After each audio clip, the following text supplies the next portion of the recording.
Good. Right. So this slide kind of summarizes what we have covered so far. So the firm pays dividend cash to its own shareholders, right? And in order to get back to the original value, the company would have to issue additional shares to new shareholders. So new shareholders will provide cash to the firm, and then firm will pay cash to its existing shareholders in the form of dividends. So the two theories are irrelevant because investors or shareholders can create something we call homemade dividends, right? So because of these homemade dividends, it also makes the dividend policy irrelevant, because as an investor, for you it makes no difference whether the company chooses a high payout or low payout, because you can replicate that as long as there are no transaction costs and you have the same information about firm and its future cash flows, right? So somebody mentioned whether you can sell these shares in the secondary market, right? So if you are a shareholder and let's say you want dividends and the company doesn't pay dividends, so what you can do? You can create your own dividends by selling some of your shares. You sell some of your shares in the market, you get cash, right? So this is what we call as homemade dividends. Okay, so let's take an example of these homemade dividends. And we'll continue with the same Genron example that we saw earlier. So now suppose in Genron example, an investor owns 2,000 shares. Genron pays a $2 dividend per share, but investors, let's say, prefer a higher dividend of 4.5 per share, right? So the company is paying you $2, but let's say you want a higher dividend of 4.5, right? Okay, so how can you raise additional cash? So the company pays you $2, you have 2,000 shares, so in total you'll get 4,000, right? But how much do you actually want? You want a dividend of 4.5, right? So which means your required dividend is 9,000. So you are short by 5,000. You expect the company to pay 9,000 in dividends. The company pays only 4,000. So you are short 5,000. So how can you bridge this difference? How can you get this additional 5,000? It's very simple, right? You can sell some of your shares. Okay. So she can raise additional 5,000 by selling how many shares? From the previous example, right? Because it's the same example, we have seen the share price X dividend was 40, right? Can you recall that? Okay. X dividend price was 40, and before come dividend price was 42. Company paid a $2 dividend. So X dividend price is 40. She needs to raise additional 5,000. So how many shares she will sell? 125 shares. So if she sells 125 shares at a price of 40, she will get 5,000 in cash, right? So what will be her remaining number of shares? She initially had 2,000 shares. Now she sold 125. She will be left with 1,875 shares, right? Okay, so what will happen as a result? She received $2 dividend per share, in total 4,000, and then she created an additional 5,000 by selling some of her shares. So she now has 9,000 pounds in cash. From next year onwards, what will happen?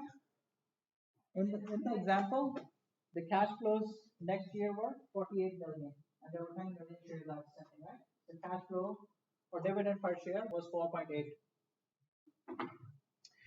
So next year dividend was 4.8, but now she does not have 2,000 shares. She sold 125 shares. So the next year dividend will be 1,875 shares that she now owns times the dividend in the following year, which is 4.8 per share. So she will get 9,000 per year from that point onwards, right? Okay, so you can see she can create a dividend policy of her own. It doesn't matter how much the firm decides to pay. You can you can create your own dividend policy by either buying shares or selling shares. As an investor, you can generate your own policy by selling shares or buying additional shares. If you want higher dividends today, you can sell some of your shares. If you want lower dividends now and higher dividends later, if the company pays you more dividends, then you can use the additional cash to buy more shares so that you get more dividends in the future. So irrespective of what the company does, an investor can create their own independent dividend policy.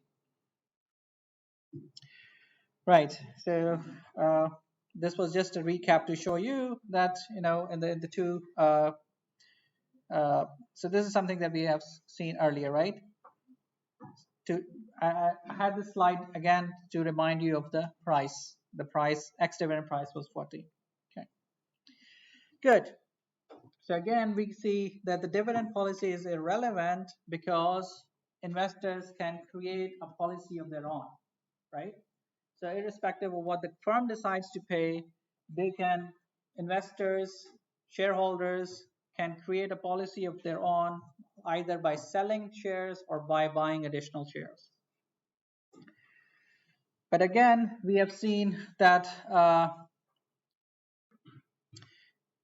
in practice that share repurchases are gaining popularity, right? So if we apply the same irrelevance argument to stock repurchases, we have seen that once the company repurchases shares, right, although the share price remains unchanged, but the number of shares have gone down. As a result, total firm value after the cash dividend also goes down by the amount of cash that you've spent on repurchases. So as long as the firm buys back shares at the current market price, the same argument will apply. Selling shareholders no longer own shares in the firm, but receive a fair market price for them. Cash paid out exactly equals the value of the stock that the firm has bought back and retired, and the price of remaining shares in the firm is unchanged. So in conclusion, we can see that dividend policy is irrelevant in an efficient capital market. So this irrelevance will apply only when there are no market imperfections. All of the conditions of all of the assumptions of Modi, Gilani and Miller applies. But if those assumptions are violated, right? Let's see what happens if those assumptions are violated. So what makes the dividend policy relevant? So one of the assumptions was about taxes, right? So in Modi, Gilani and Miller world, they assume that there are no taxes. But in real world, we know that we have to pay taxes, right? So if the tax rates on dividends and capital gains are the same, the previous argument of irrelevance would still hold, right? So because if one provides you a tax advantage, if on one form you would have to pay lower tax, then you would have a preference for that, right? Because then that would create value, because it would result in some sort of tax shield. By paying lower taxes, you get more, right? So taxes make dividend policy relevant. If we look at the tax rates, so in the US, the tax rate is around 15% on both dividends and capital gains since 2003. And if we look at the UK, we have very similar tax rates. It's not identical, but it's similar. So 33.75, this is the current tax rate on dividends, and 28% is for higher tax rate payers is on capital gains. Because if a company distributes cash through share repurchases, someone who is selling the share will realize the gain, right? And on that gain, the person would have to pay tax, right? Which tax? The capital gains tax. In the UK, if you're a higher tax rate payer, capital gains tax is around 28%. But remember, this comes with a tax-free allowance of 12,300, which means as long as your capital gain is lower than 12,300, you pay no tax, right? So you still have an advantage of using repurchases because as long as the capital gain is lower than 12,300, you would not pay any tax, any capital gains tax. But if it's higher than that, then you would have to pay a 28% tax on your capital gains. Okay, so if the tax rates on dividends and repurchases are different, then companies can maximize shareholder wealth by using the most tax efficient and tax advantageous payout method, right? So in the real world, because we have taxes, and if there are differences in tax rates on dividends and capital gains, then the company should choose a method that would result in lower tax expenses, right? And this reduction in tax expenses increases the firm value. So that makes the dividend policy relevant, right? In the previous example, we have seen the dividend policy is irrelevant because firm value remains unchanged. Once you take into account taxes, then dividend policy becomes relevant because one method might increase in firm value because of lower taxation rate on it. Okay, so if taxes are higher on dividends than capital gains, the firm should let shareholders get cash, not by dividends, but by selling shares. Okay, so that's one of the main reasons why we see an increasing trend in repurchases. Because typically, tax rate on capital gains is lower than tax on dividends. So over the years, capital gain tax was a lot lower than the tax on dividends, and that drove firms to choose repurchases over dividends to distribute cash. And that's why we have seen a significant increase in share repurchase activity over the periods. Okay, but now the two are fairly similar. They're not identical, but they are still fairly similar. Okay, so that was one of the main reasons which drove firms to choose repurchases over dividends. Okay, so let's say we have let's take an example. So issuing equity to pay dividends. So let's say what you'll do is that you will raise some cash by issuing equity, and whatever cash you have raised, you'll pay it out in the form of dividends, right? Okay, so let's see if there are differences in tax rates, which payout policy will work better. So suppose a firm raises 10 million from shareholders and uses this cash to pay them 10 million in dividends, right? So the company issued shares to raise 10 million, and what that same 10 million the company will paid back in the form of dividends. If the dividends are taxed at 40% and if the capital gains are taxed at 15%, how much will shareholders receive after taxes? So in this example, we have differences in tax rate. Dividends taxed at 40% and capital gains taxed at 15%, right? So if you think about yourself, would you like to get dividend in this case? Because if you do get dividend, you would have to pay 40% of it to the government. But if you sell your share, you realize the capital gain, you only pay 15%. So for you, you would prefer firms to repurchase shares, give cash by repurchasing shares rather than dividends.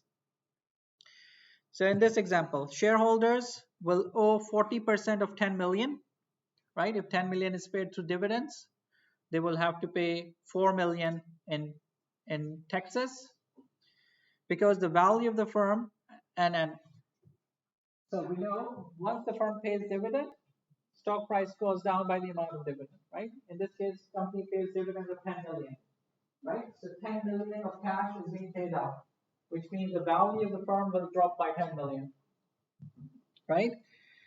So because the value of the firm will drop by 10 million in this example, right, as the dividend is paid, capital gains on the stock will be 10 million less, because the price has gone down by 10 million, which means your gain part will be lower by 10 million, right? Okay, so because capital gain on the stock will be 10 million less when they sell, lowering their capital gain taxes by 15% of 10 million, which is 1.5 million. So they will save 1.5 million if the firm chooses to pay via repurchases. Thus, in total, shareholders will pay for 4 million less 1.5 million, which is the saving due to decrease in the value of the firm. Okay, so the firm in total will pay 2.5 million in taxes, and they will receive back only 7.5 million of their 10 million that they have invested, right?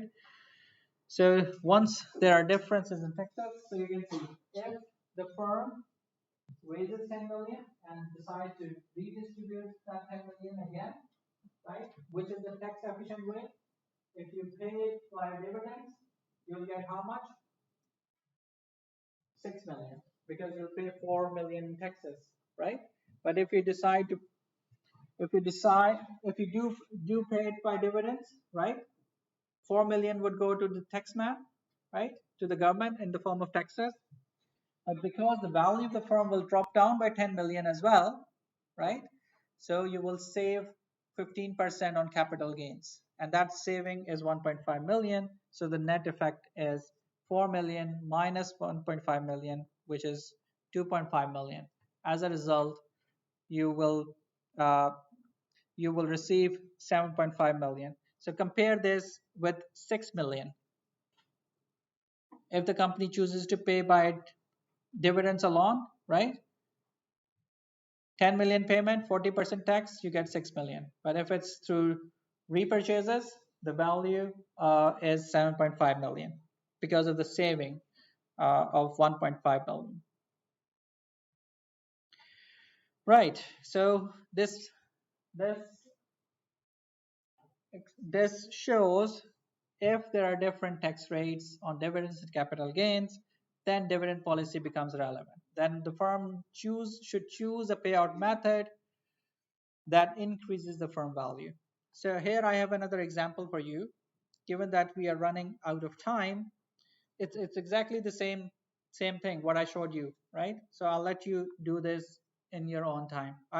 In the solution there is an answer to this as well, but it's exactly the same problem with different numbers, what we just covered. Okay, so now we know that taxes make a difference, right? So, and we live in a world where we have to pay taxes, and assuming that the tax rate on capital gains is lower than the tax rate on dividends, right? So now, which payout method will you prefer? Will you prefer to pay dividends, or will you prefer to pay via cash repurchases? Sorry, share repurchases. Okay, so I'll give you like 30 seconds to think again, right? And I'll repeat the question so that everyone understands it. we know that taxes make dividend policy relevant, right? And assuming that the tax rate on capital gains is lower than the tax rate on dividends, right? So which will be your preferred payout method as a manager of a firm? Repurchases or dividends?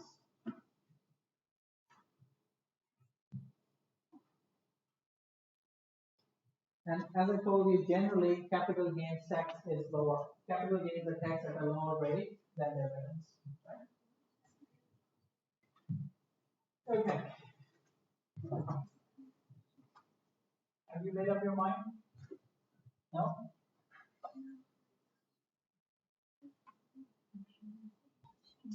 So those who would prefer dividends? No one? Okay. Those who would prefer repurchases? Okay. Almost everyone, right? Okay. Because this is the rational thing to do, right?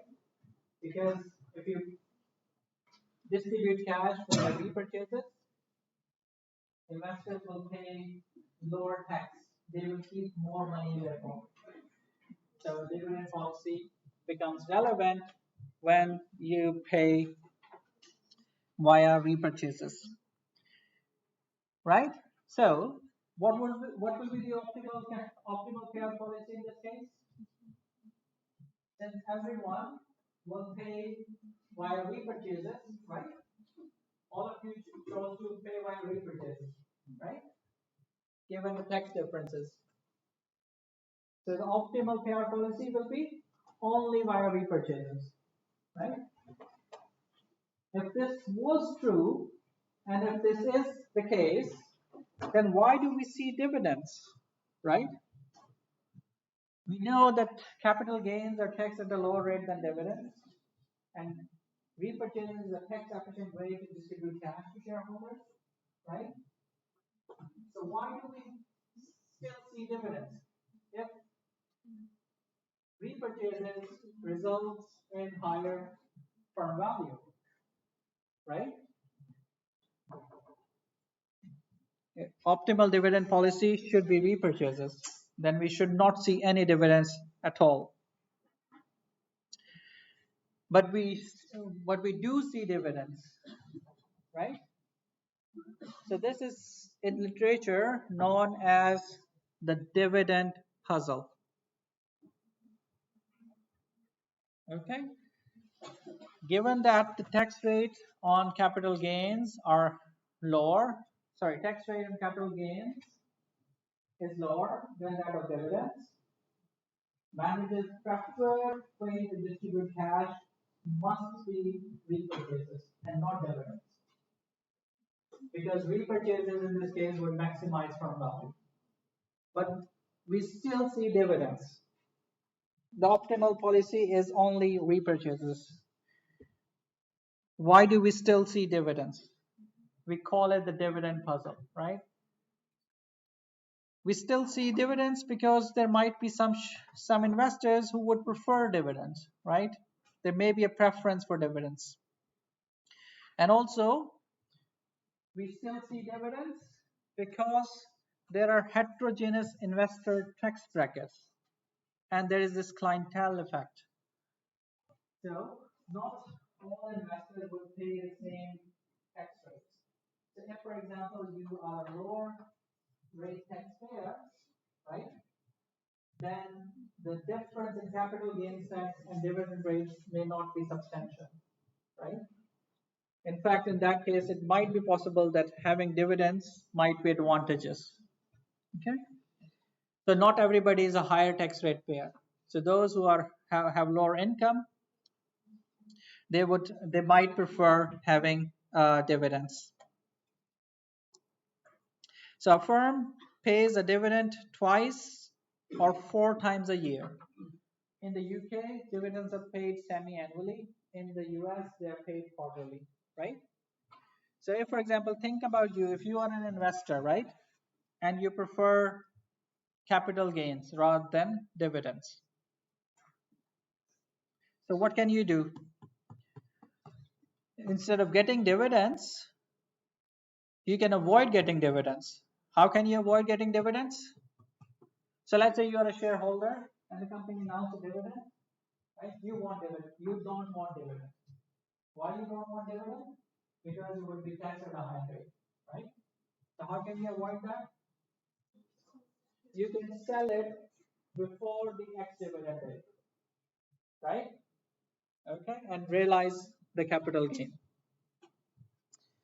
So you can avoid that. Okay, so a firm pays dividend, as we know, twice or four times a year. If it's a high dividend payer, it's only this on two, it only does this on 2 or 4 days of the year, right? Depending upon whether you're in US or UK. A high rate tax, sorry, a high rate taxpayer can avoid the tax by selling before the ex-dividend date and then rebuying the share after the ex-dividend date. As a result, because the investor realizes the capital gain before the dividend is paid, the person doesn't need to pay the higher dividend rate, but only the capital gain that it realized. If the investor still wants to hold the share, they can rebuy the share after the ex-dividend date. So this is the graph that I showed you earlier as well. So that's the main reason why we see an increasing trend of repurchases as compared to dividends. Okay, so the dividend puzzle, as I explained it, why firms continue to issue dividends despite their tax disadvantage, right? Given that dividends are taxed at a higher rate, we should see no dividends. No firm should be paying dividends at all, right? All firms should be paying cash using repurchases. But we still see dividends in the real world.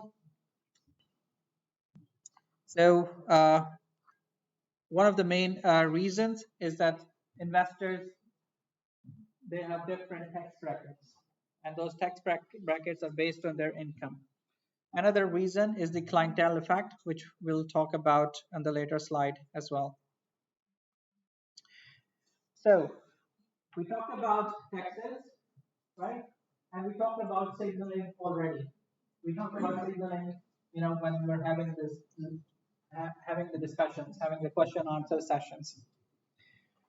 So signaling is another main reason that makes the dividend policy relevant.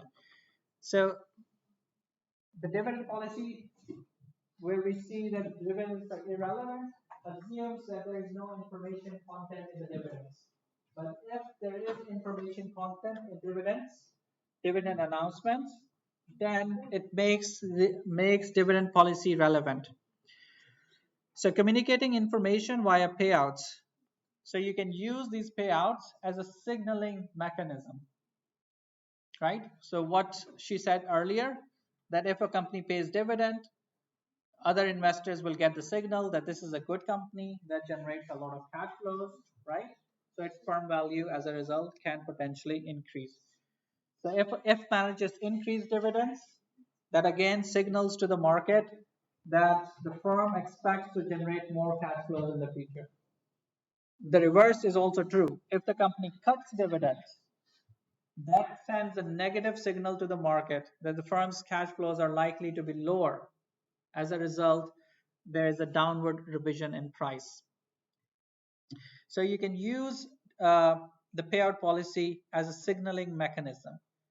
So if you use it as a signaling mechanism, it reduces the information asymmetry, because insiders, managers, can signal their view about the firm using this dividend policy. Insiders, majority of insiders should know more about the firm than outside investors, right?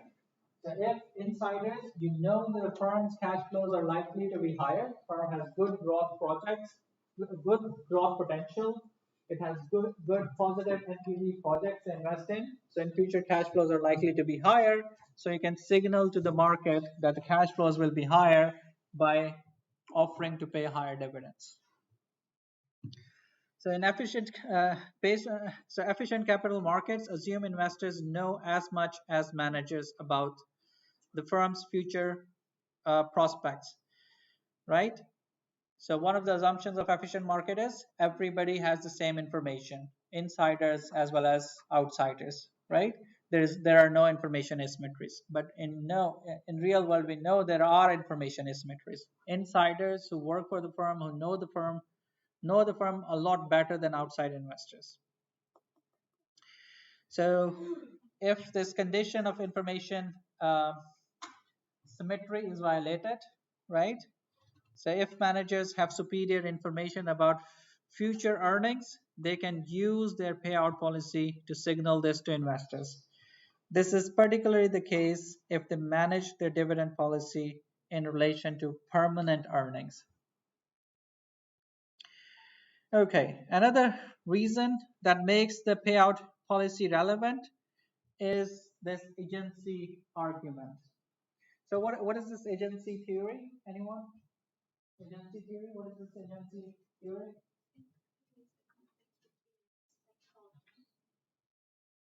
Which stakeholders? Good. So agency theory is based on this argument of separation of ownership and control, right? Who are the owners? Shareholders, right? Shareholders are the owners of the firm, but they are not running the firm themselves, right? Who is running the firm? Managers, right? So managers act as agents of principal, which are the shareholders, right? So shareholders want them to take actions that would maximize firm value. But managers may not always do this, right? So shareholders need to incur some sort of monitoring cost in order to ensure that they take actions that maximize firm value rather than wasting cash, right? So payout policy can reduce these agency problems. So how it can reduce these agency problems? Because if the firm pays out cash, right, then it reduces the amount of cash that the manager controls, right? So if the amount of cash that the manager holds goes down, then the probability that they're going to waste this cash is also lower. So it limits managers' abuse of free cash flows. So this is based on this free cash flow hypothesis. So payouts can benefit shareholders if they constrain managers' scope to waste free cash flows on negative NPV projects, including acquisitions and perquisites. So if you are a manager of a firm, right, you have lots of assets, you control the assets, right? You decide what to do, where to invest, right? But who owns these assets? Shareholders. So it's basically your money. So let's say all of you are shareholders, right? You started the company, I took shares and you gave me cash, right? I'm the manager. So now I have cash, which belongs to you, right? So I can do lots of things, lots of good things with this cash. I can invest in positive NPV projects. If I do invest in positive NPV projects, then you guys will be really happy because the value of the firm will increase. As the value of the firm will increase, which means your share price will also increase, right? But I can also waste this cash, right? I can, enjoy with your resources as well, right? I may want to buy a very big office, right? I may go on, holidays paid for by the company, right? Which is again based, you will pay for it, right? I can buy a private jet for myself with that cash, right? So you can see that because of this agency problem, there's potential to waste this cash. When the firm pays, once I pay this cash back to you, then this limits the amount of cash that I control, right? Which reduces the probability that I would waste this cash. Okay, good. So if this is the case. Payouts limit the agency problem between managers and shareholders. Returning cash to shareholders curbs managers' overconfidence and over optimism as well. So they have so if the firm does not have a lot of cash, if the firm is not sitting a lot of cash, every time the firm has a positive NPV project, they will need to go back to the market to raise more financing. Whenever they go back to the market, then market does scrutinize. They look at the project, right? They evaluate it. So managers get scrutinized the more often they go to external market for financing. So it acts as a check on managers. So on one hand, we have seen that it reduces agency problems based on free cash flows, but there is a countervailing argument as well. So if, for example, instead of dividends, if the company buys back shares, right? And we know if the company buys back shares, the number of shares outstanding will go down, right? If the number of shares outstanding will go down, what will happen to earnings per share?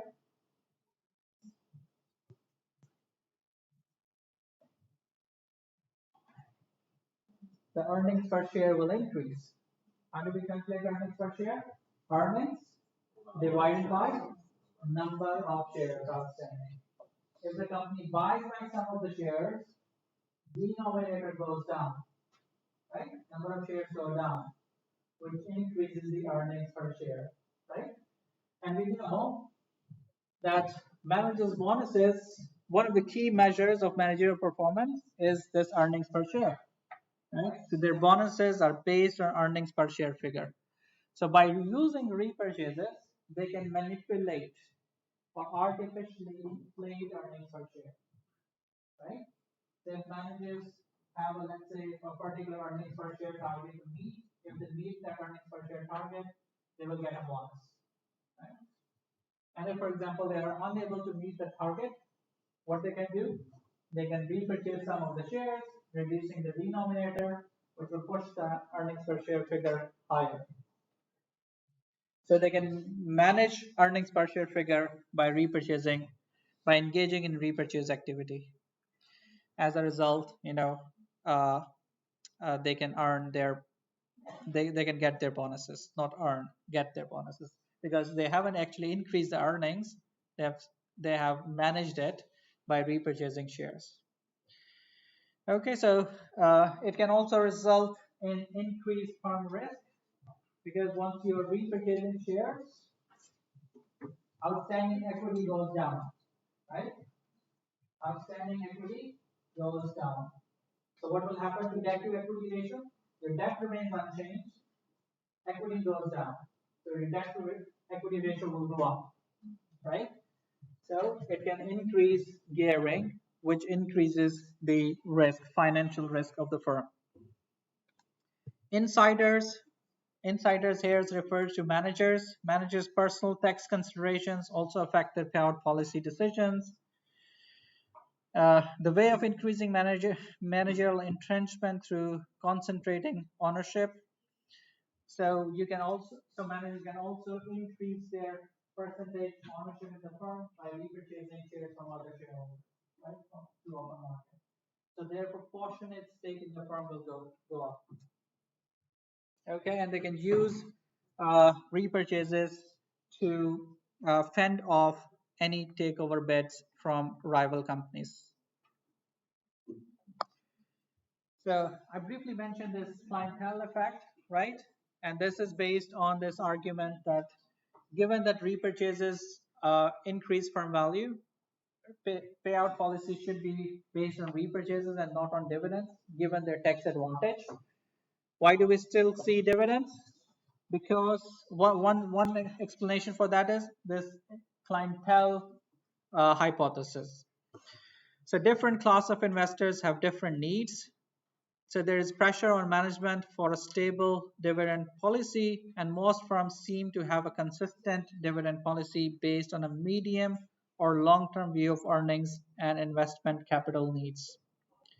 So any shortfalls or surpluses in particular year are adjusted mainly through repurchases or through other sources of financing rather than dividends, dividend increases or dividend cuts. And there are different classes of investors like different types. So different classes of investors like different types of firms. And there is some evidence that shows in areas with high percentage of seniors, firms are more likely to initiate and pay dividends and have higher dividend yields. So it's based on investor preferences. So if, for example, you're a firm that attracts a lot of pensioners, because pensioners have a need for a steady and stable income, right? Because they have no other sources of income, right? Their main income is through these investments. So if your investors have a need for a steady income, they would choose firms that pay dividends, so that they would know for a sure, they would know that this is the amount of dividend they're likely to receive every quarter, for example, right? So this is based on investor preferences. Some investors prefer to have steady regular income. And if a firm has such investors, they would choose to pay dividends, even though they are tax disadvantages. They may still do it because that's what their investors want. Okay, preference for dividend and there is some evidence that shows preference for dividends decreases with income. All right. Okay. So the last theory that we'll look at is the life cycle theory. So what it says that firms that are young, that are growing, that have higher growth potential, they are less likely to pay dividends, right? So these are young, growing firms. Given that they are young and growing, they have higher investment needs, right? So they are less likely to pay dividends. But as firms mature, as they grow to a certain size, their future growth, their growth potential also decreases. Once their growth potential decreases, they would have a lot more cash and less investment opportunities. And then these firms start paying dividends. So firms that have higher growth potentials, higher investment opportunities are less likely to pay dividends, whereas mature firms with lower investment opportunities, they're likely to pay higher dividends. So we covered this signaling argument already from the point of view of dividends. Let's look at the signaling, whether repurchases also have some signaling information. So stock repurchases are generally seen as a positive signal. Why these repurchases are seen as a positive signal? Because market believes that managers will only repurchase shares if they believe it to be undervalued. And given that managers are insiders, they know more about the firm than other investors, right? So what is our trading strategy? How do we normally trade? We buy undervalued stocks and we sell overvalued stocks. So if the company decides to buy its own shares, it must mean that that insiders, managers believe it to be undervalued. Okay. So given that market sees repurchases as a signal of undervaluation, so when a company announces to repurchase shares, market adjusts to this signal and stock price goes up. Okay. So this is based on this argument that repurchases carry information content. Repurchases signal undervaluation, and market adjusts to this signal of undervaluation by increasing the stock price. The stock price reaction to tender offers are of course much stronger, because tender offers give you a pre-specified price, which is at a premium, right? And also these are much more likely to be completed in a very short time. So tender offers send a more positive signal than open market repurchases, and hence the market reaction to tender offers is much stronger than to open market repurchase announcements. So the stock price, as a result, often increases when a company announces share repurchases. Okay, good. Any questions here? No. Okay. So relating to this signaling of repurchase argument, we have a stock market anomaly. What is an anomaly? Anyone? What is an anomaly?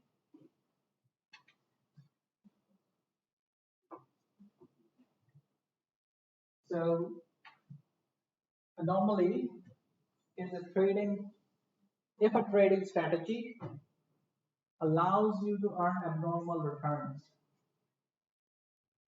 we call it an anomaly, right? Because if you can form a trading strategy that allows you to earn abnormal returns, right, then the implication of that is that the market is not efficient. How can you earn abnormal returns? You can earn abnormal returns if you are able to identify undervalued stocks, right? So you'll buy undervalued stocks, prices will go up, right? And you'll make some money. Similarly, you can sell overvalued stocks and their prices will go down in the future and you can make money, right? So if you can find a trading strategy that allows you to consistently earn abnormal returns, that violates the efficient market hypothesis, which argues that prices are fair. You can't find undervalued or overvalued stocks, right? Okay. So this phenomena is what we call as an anomaly, a trading strategy that allows you to earn abnormal returns. So there is a very well documented buyback anomaly. So what it shows is that the firms that repurchase shares, they earn higher returns in the long run, right? Repurchasing firms earn higher returns in the long run. And this abnormal performance is particularly strong in small firms and value stocks and those with large prior 6-month price drops. Okay. So what is this buyback anomaly? That repurchasing firms earn higher abnormal returns in the long run. So why? So if there is, as I told you, the definition of anomaly is that if it exists, the implication basically is that market is no longer efficient. Market is inefficient, right? Okay. So what's the reason for this buyback anomaly? How can we justify this? One obvious answer is markets are inefficient, right? But claiming markets to be inefficient is very difficult to establish. It's a very high benchmark to meet. So in order to claim markets to be inefficient, you have to meet a very high threshold. So so this paper by Pear and Vermeulen show that this buyback anomaly has persisted over a very long period of time. The announcement day return, so those firms who announce a repurchase program, on the day the program is announced, stock price on average jumps up by 3.7%. And that's a very big jump, right? Which means 3.7% return on the day of the announcement, right? Okay, and we know that these firms also do better in the long run as well. Okay, good. So authors attribute such underperformance to market such performance to market underreaction following prior firm underperformance and poor earnings. So what they do? So they form a trading strategy. So they look at firms' returns They look at firms' returns. And if the firm returns are negative in the previous 6 months, for example, right? Which means that if the stock price is going down in the previous 6 months, right? So they believe that the stock is likely to be undervalued, given that the stock price has fallen now. Okay? And these firms also repurchase shares, right? So they invest in these undervalued stocks. And after the company announces a repurchase program, they keep on holding it. And in the long run, they find that these firms outperform other firms.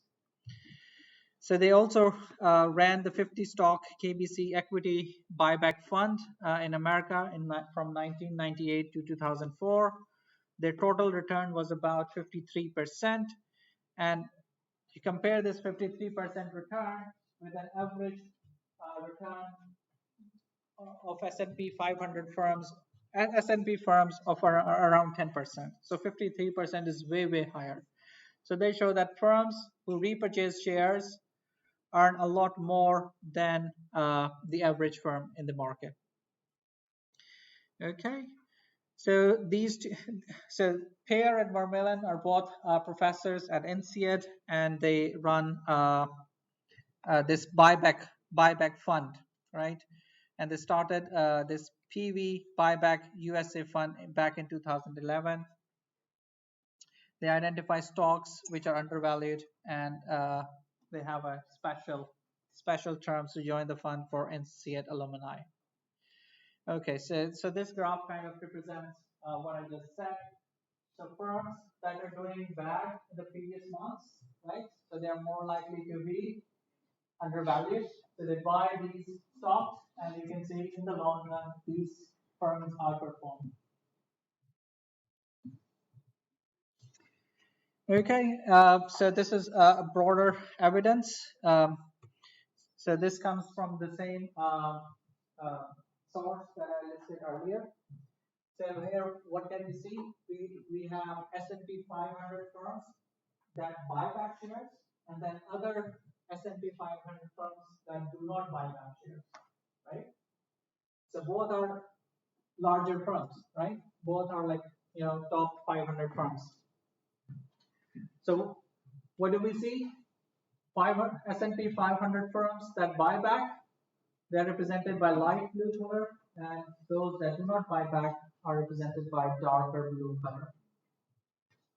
What do you see in terms of returns? On the left hand side we have returns, right? And horizontally we have years. Which bar is higher typically? Light blue or dark blue? Light blue. Light blue. So this again shows firms that buy back shares, they earn higher returns, right? So, which means now you can form a trading strategy. You should only buy stocks of a firm that repurchases, and then you know that this firm will earn higher returns, right? Okay. Even if you look at look at the years in which the firms have negative returns, right? Where the returns are negative, even in those years, firms that buy back, they have lower negative returns, which means they still do better than other S&P 500 firms. So this is what we call the buyback anomaly, repurchasing firms earning higher returns. Okay, so this is the summary slide. So what we have covered so far, we have looked at payout policy, 2 payout methods, dividends and share repurchases, and one type of dividend is special dividends that we also looked at. Then we looked at, in a Modigliani and Miller world, dividend policy is irrelevant. It doesn't matter whether you pay through dividends or you pay via repurchases. So in hypothetical world of Modigliani and Miller, given that the market value doesn't change, so it doesn't matter how you pay, whether through dividends or through repurchases. But once we relax the assumptions of Modigliani and Miller world, we know in real world there are taxes, and taxes affect the firm value. You should choose a payout method that increases firm value, and given that repurchases capital gains are taxed at lower rate, firm's preferred way of paying out cash should be through repurchases and not through dividends. So, but we still see the firms continue to pay dividends. So this is what we know call as the dividend puzzle. Given that the preference should be for repurchases and not dividends, why do we still see dividends? This is based on uh, two main arguments. There's this investor clientele effect. There are some investors who would prefer to receive higher dividends. And the other argument is that dividends carry some information content. Dividends carry information content about firms' growth prospects or future cash flows. So managers can use dividends to signal firms' future growth potential and the expected cash flows, which of course will affect firm value. We have also seen that uh, by paying out, by choosing a payout policy, by deciding, you have to pay cash back to shareholders, you can reduce some of the agency problems, right? For example, you can reduce agency costs of free cash flows, but at the same time, it induces other types of agency problems because by repurchasing shares, earnings per shares go up, and managers' bonuses are based on this earnings per share figure. So, in conclusion, we have looked at payout policies and how it affects firm value. Payout policy in a perfect world where markets are efficient, no information asymmetries, no taxes, payout policy is irrelevant. But in the real world, where there are taxes, where there are information asymmetries, right, where individual investors have different preferences, payout policy affects firm value. As a result, it matters. Good. So that's the payout policy. And yeah, if you have any questions in payout policy, you can ask. And if not, then we will have a quick break, and then we'll have a short, very small session about something that you mentioned earlier. What was that?